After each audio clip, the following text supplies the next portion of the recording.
महाराष्ट्राच्या विधिमंडळामध्ये पहिल्यांदाच महाराष्ट्राच्या माननीय मुख्यमंत्र्यांनी मांडला।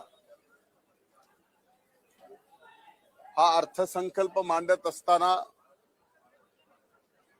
आमचे नेते दिवंगत आदरणीय दादांना हा 12वा अर्थसंकल्प त्यांनी समर्पित केला। आज दादा जर असते तर हा अर्थसंकल्प सुद्धा दादांनी मांडला असता। त्याची जाणीवपूर्वक आठवण ठेवून हा अर्थसंकल्प अजितदादा पवार साहेबांना समर्पित केल्याबद्दल महाराष्ट्र सरकारचं आणि आदरणीय मुख्यमंत्र्यांचं मी मनापासून आभार मानतो।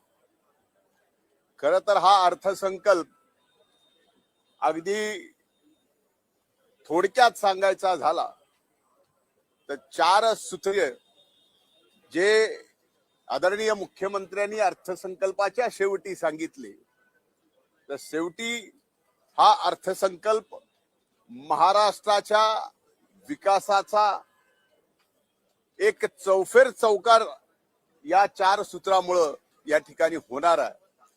आणि या देशात महाराष्ट्र आज सर्व क्षेत्रात आघाडीवर आहे आणि येणाऱ्या काळात सुद्धा वर्षानुवर्ष हा महाराष्ट्र देशात 1 नंबरला असेल आणि जगाचं लक्ष सुद्धा या महाराष्ट्रात सर्व क्षेत्रावर असेल असा हा अर्थसंकल्प दूरदृष्टी ही आदरणीय मुख्यमंत्री महोदयांनी आज अर्थसंकल्पाद्वारे महाराष्ट्राच्या मायबाप जनतेला, देशाला आणि जगाला महाराष्ट्राचं महत्व पटवून दिलेलं। मी या अर्थसंकल्पात आदरणीय मुख्यमंत्र्यांनी घोषणा केली की सप्टेंबर 2025 पर्यंत ज्या शेतकऱ्यांचं कर्ज थकीत आहे त्या सर्व शेतकऱ्यांना 2 लाख रुपयापर्यंतची कर्जमाफी। हा अशा परिस्थितीत हा आदरणीय मुख्यमंत्र्यांनी आणि महाराष्ट्र सरकारने घेतलेला निर्णय हा म्हणजे खऱ्या अर्थानं आज अडचणीत सापडलेल्या या राज्यातील शेतकऱ्यांना एक फार मोठा दिलासा। याच्यापेक्षा महत्वाची गोष्ट आज जी अर्थसंकल्पात शेतकऱ्यांच्या बाबतीत मला दिसून आली ती ही की 12 पिके जी अशी आहेत की ज्याचा भाव बाजारात ती पिकं आल्यानंतर खाली पडतात, त्या भावाच्या बाबतीत ती भाव खाली पडणार नाहीत तर ते भाव वाढलेले असतील अशी भावाची एक साखळी योजना या ठिकाणी आदरणीय मुख्यमंत्र्यांनी महाराष्ट्राच्या शेतकऱ्यांसाठी घोषित केली। शेतकऱ्यांसाठी अतिशय क्रांतिकारी हा अर्थसंकल्प या ठिकाणी राहिलेला। उद्योग क्षेत्रामध्ये महाराष्ट्र आज गुंतवणुकीमध्ये बाहेरच्या 1 नंबरला, पण भविष्यात सुद्धा उद्योगामध्ये परदेशी गुंतवणूक वाढावी आणि इथं सुद्धा उद्योजकांनी पुढे यावं आणि त्यातून या महाराष्ट्रातल्या तरुणाईला फार मोठ्या प्रमाणात रोजगार मिळावा याची सुद्धा तरतूद या अर्थसंकल्पामध्ये या ठिकाणी केलेली आहे।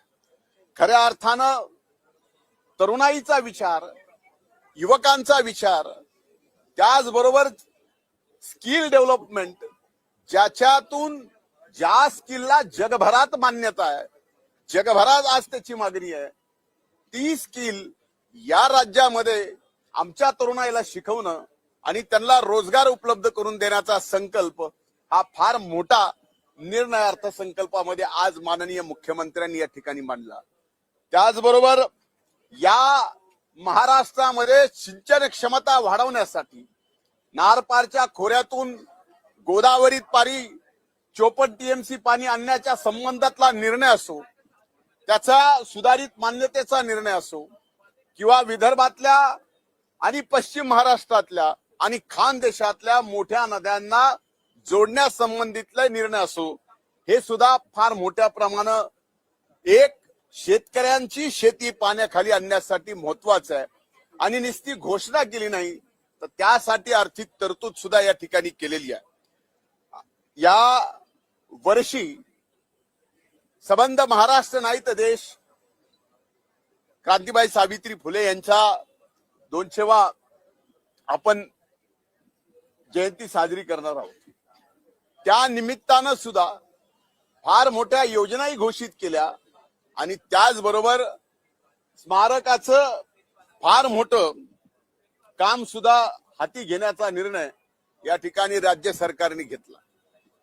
या ठिकाणी यापूर्वीही धर्मरक्षक छत्रपती शंभूराजांचा स्मारकाचा विषय ज्याचं काम आज चालू आहे ते अतिशय जलद गतीने चालू होईल आणि ते काम सुद्धा पूर्ण होईल. त्यासाठी सुद्धा कुठल्याही निधीची कमतरता भासणार नाही. असे अनेक पर्यटनाच्या बाबतीत, पशुसंवर्धनाच्या बाबतीत, पर्यावरणाच्या बाबतीत आणि सगळ्यात महत्वाचं शहरी भागाच्या विकासासोबत ग्रामीण भागाचं सुद्धा या ठिकाणी ज्या पद्धतीनं या अर्थसंकल्पात विशेष लक्ष दिले गेलेलं आहे की ज्यामुळं आज 1000 लोकसंख्येच्या गाव हे मुख्य रस्त्याला सिमेंट कॉन्क्रीटच्या रस्त्याने जोडल्यानंतर स्वाभाविकच त्या गावातली आर्थिक परिस्थिती आणि तिथली उन्नती, त्या गावातला माल जो काही मोठ्या बाजारात जाण्यासाठी अडचण होती ती अडचण येणाऱ्या काळात दूर होईल आणि ग्रामीण भागाचा नुसत्या रस्त्याचा विकास यातून आपल्याला दिसणार नाही तर त्या गावाचा आणि त्या गावात राहणाऱ्या जनतेचा सुद्धा विकास येणाऱ्या काळात महाराष्ट्रात आपल्याला दिसेल आणि ग्रामीण भागाची सुद्धा या अर्थसंकल्पात येणाऱ्या ही ग्रामीण भागाचं सुद्धा फार मोठं योगदान आपल्याला दिसून येईल. यासाठी हा अर्थसंकल्प ग्रामीण भागासाठी फार महत्वपूर्ण ठरलेला आहे. आदरणीय दिवंगत आमचे नेते दादांच्या नावानी अनेक योजना राज्य सरकारने या ठिकाणी करण्याचा निर्णय आज अर्थसंकल्पात घेतला. मी सरकारचे मनापासून आभार मानतो आणि दादांचं भव्य स्मारक सुद्धा या ठिकाणी उभं करण्याचा निर्णय या अर्थसंकल्पामधून महाराष्ट्र सरकारची मनीषा राज्याचे आदरणीय मुख्यमंत्री देवेंद्र फडणवीस साहेबांनी या ठिकाणी दाखवली.